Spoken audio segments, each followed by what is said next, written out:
I'm kind of at a crossroads in my life, and I have a question about focus. I fully believe in deliberate creation and getting on the energy cycles, going toward it, but I feel like my engines are a little different. From a young age, I've had a lot of interest in a lot of different things.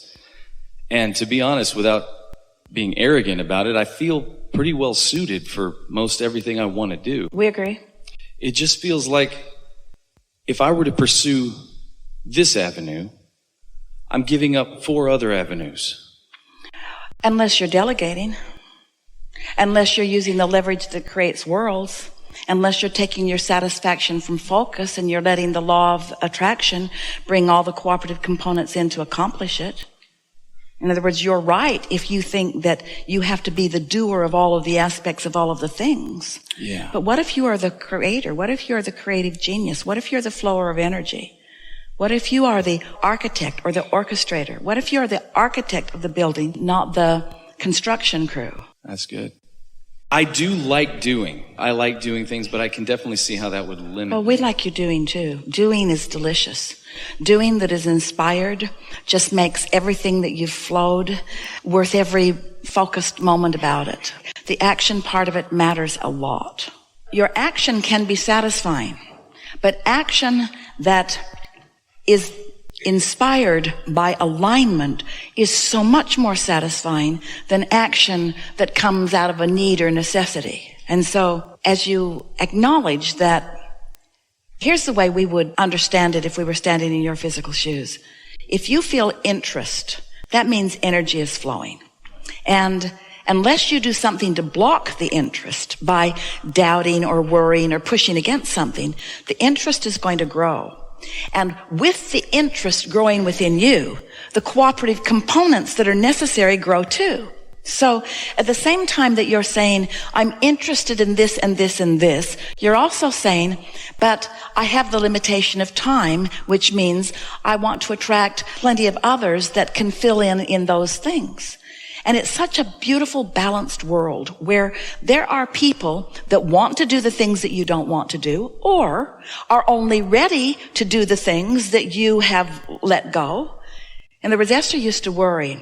She remembers sitting on a front porch here in San Antonio and watching these wonderful carpenters build these wooden walkways above the ground, because they wanted to take their walks even when it rained, and so they wanted to be up out of the mud. And it was a very hot day, and Esther was sitting inside with air conditioning. She was drinking something cool. She kept taking things out for them to drink, and she said at one point to them, I am so sorry.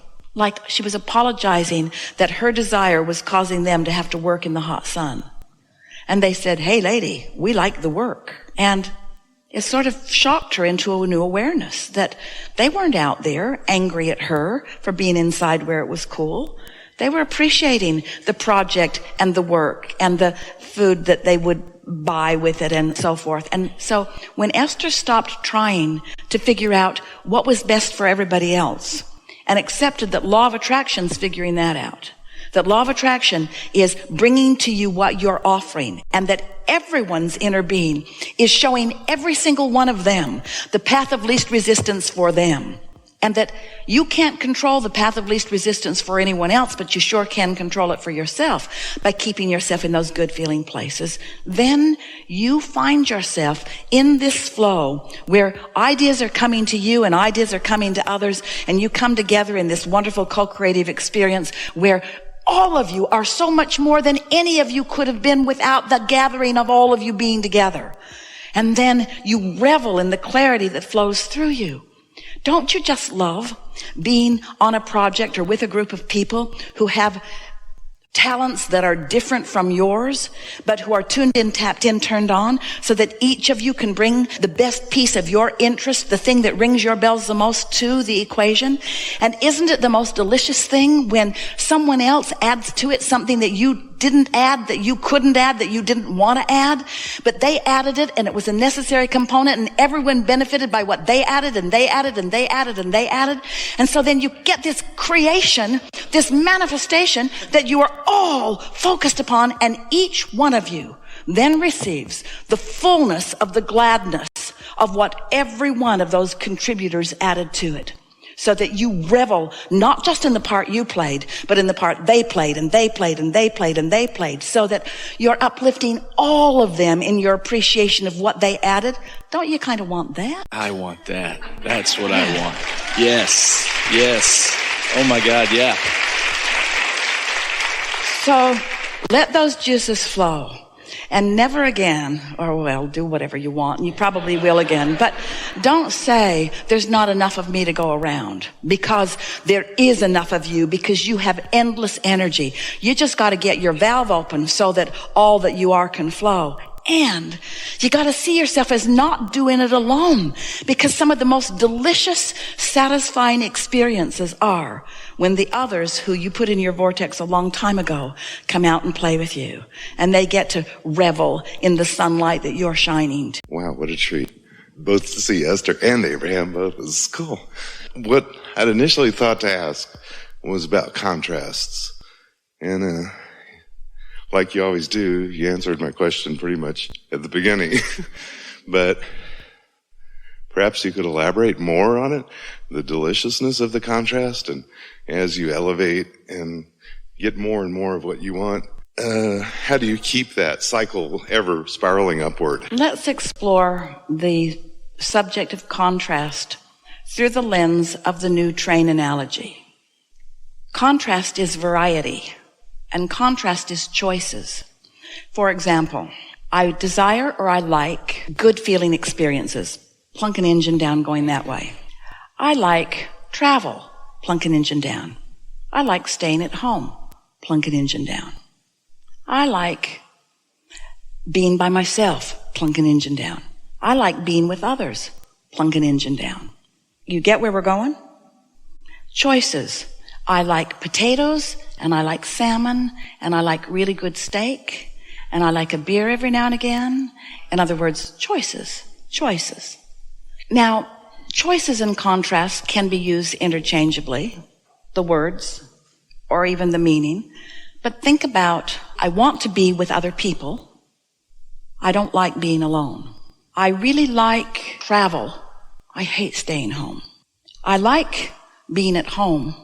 I don't like travel. Now, we used all the same words, but sometimes you use them for yourself and sometimes you use them against yourself. Are you getting the sense of what we're talking about? So, contrast is the stuff that helps you choose. But once you have chosen, then focus on what you have chosen and don't use its opposite to put discord in you. This was a new and insightful conversation that we just had, because often people think that it's the words that they're using that matter. It isn't. It's how you're feeling as you're using the words. Here's another way of saying it. Every subject is really two subjects, wanted and absence of wanted. So it's what I want and the absence of it. So when you activate a subject, you can tell by the way you feel whether you are advocating for yourself or whether you're advocating against yourself. Because sometimes people talk about money, but they feel such lack of money that every time they introduce the word money into a conversation, they're stacking engines on the end of the train going in opposition to what they want. That's me. So in order to understand contrast at all, as we've demonstrated, it's not the word that you use, because some people use words for themselves, some people use the same words against themselves. It's not the words that you use, it's how you feel about the subject that you are speaking about. And so when we talk about contrast, we mean it in these ways. We mean contrast helps you choose. And if you don't have variety and contrast to choose from, even contrast of wanted and unwanted, you cannot define what you do want. But these rockets of desires that are emanating from you, they are sifting through the variety or the contrast or the choices, and your best choices for you are moving forward and then are contained, are held, are known, are lived by your inner being, who then calls you to the harmony, calls you home to what that variety has caused you to become. All right, so that's the basis of it. Now what do you want to talk about contrast? Well, that really does answer it so well. I mean, that was part of there's times when we feel so much harmony, and when we first got into law of attraction things, everything really clicked in for us really well. But I think it's like you've been explaining all morning. Part of it is we're pulling a train that way and pulling a train that way, and we just need to get rid of the other train. Unless you introduce into your own conscious awareness the part of the equation that says, this thought feels like this to me, then contrast or variety or choices cannot serve you in any way. That's why, as we began here today, we were talking about how important your understanding about the existence of your inner being is. Because if you don't accept that your inner being exists, and you don't accept that your inner being has a point of attraction, and you don't accept that that point of attraction, that law of attraction is responding to your inner being's point of attraction, then you would never be able to understand why you would ever feel any negative emotion. If you were not the powerful, consummate, steady lover that you really are, hatred would never bother you. In other words, if you weren't not really one who loves, then pushing against someone would not bother you at all. But the fact that it does lets you know that you really are someone who wants to love, you see. When we have a conversation about contrast, we like to call your attention toward this. So here you are and you're powerful now, and let's say that you're having a wonderful meal somewhere and you're eating something that's pleasing to you for a lot of reasons. You're with friends that feel good and you're enjoying what you're eating and your body is reveling in the fuel that you're giving it, and so you're really having a good moment. But at that same time, you usually, if you're having a wonderful meal, you're not thinking, we could have eaten over there, or we could have eaten over there, or maybe we should have eaten over there. In other words, you're usually focused on whatever it is that you are doing. And the reason that we like this analogy is because we want you to know as we know, which means we're doing a little sales job here because it would benefit you so much if you knew it, that in every moment, no matter where it is you are or who you're with or what it is you are doing, you do have the powerful potential of being pleased right here and now. There are always enough good choices right where you are to hook you up with your inner being. And if you are making those choices that do hook you up with your inner being, now you're in the receptive mode, and now more inspired, even better choices will begin to occur to you. So that's why the better it gets, the better it gets, the better it gets, the better it gets. It just can't go wrong. No matter where you are or what the condition is that you are enduring, let's say, if you will say to yourself, wait a minute, what is the most positive approach I can take to this? What's the best feeling thought I can find right here and now? If you will reach for it and find it, you will demonstrate to yourself that by reaching for it and finding it, no matter how odd it seems that you would find something positive in this condition, what you will find is alignment. And it was alignment that was the only thing that was missing anyway. So now you've got alignment, and so now instead of it being a bad situation, it's an adventure. Instead of it being a challenge, it's an adventure. Instead of it being something that makes you wish you were somewhere else, it makes you so glad that you're right there because resources are coming to you that you've not experienced before, and you feel more alive than ever before. You see what we're getting at? Yeah, you do. That's how it started with us, is like we loved adventures.